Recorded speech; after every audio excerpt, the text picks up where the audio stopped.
শীতে ঘন কুয়াশার কারণে চাঁদপুরের মেঘনা নদীতে দুইটি যাত্রীবাহী লঞ্চের মধ্যে সংঘর্ষে 2 যাত্রী নিহত হয়েছেন।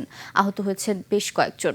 শুক্রবার রাত 2টার দিকে চাঁদপুরের হাইমচর উপজেলার হামিদচর এলাকায় এই দুর্ঘটনাটি ঘটে। প্রত্যক্ষদর্শীরা জানায়, ভোলার ঘোষেরহাট থেকে ছেড়ে আসা ঢাকা অভিমুখী এমভি জাকির সম্রাট 3 লঞ্চটি ঘন কুয়াশার মধ্যে হাইমচর এলাকা অতিক্রম করছিল।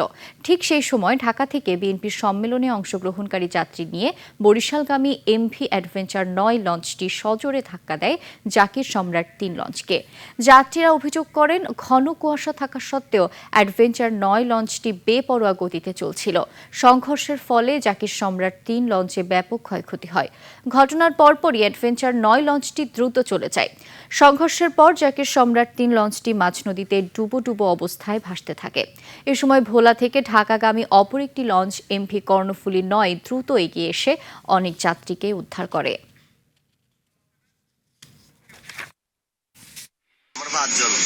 পাঁচজনের মধ্যে কয়জন আছে জীবিত?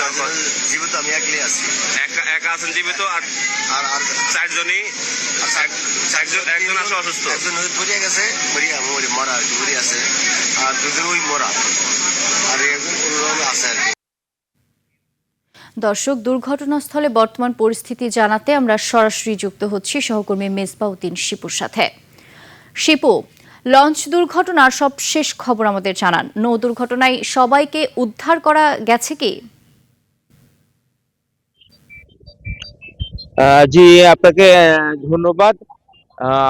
আপনি জানেন যে গতকাল 25 তারিখ বিকাল 5টার সময় ভোলার চরভীশ্বরের বসিরহাট থেকে জাকির সম্রাট 3 লঞ্চটি ঢাকার উদ্দেশ্যে ছেড়ে গেলে রাত 2টা নাগাদ চাঁদপুরের হাইমচরে যখন লঞ্চটি পৌঁছায়, ওই সময় ঘন কুয়াশার কারণে অপর ঢাকা থেকে অ্যাডভেঞ্চার যে 9 লঞ্চটি ছেড়ে আসে, ওই লঞ্চটি সজোরে ধাক্কা দেয়।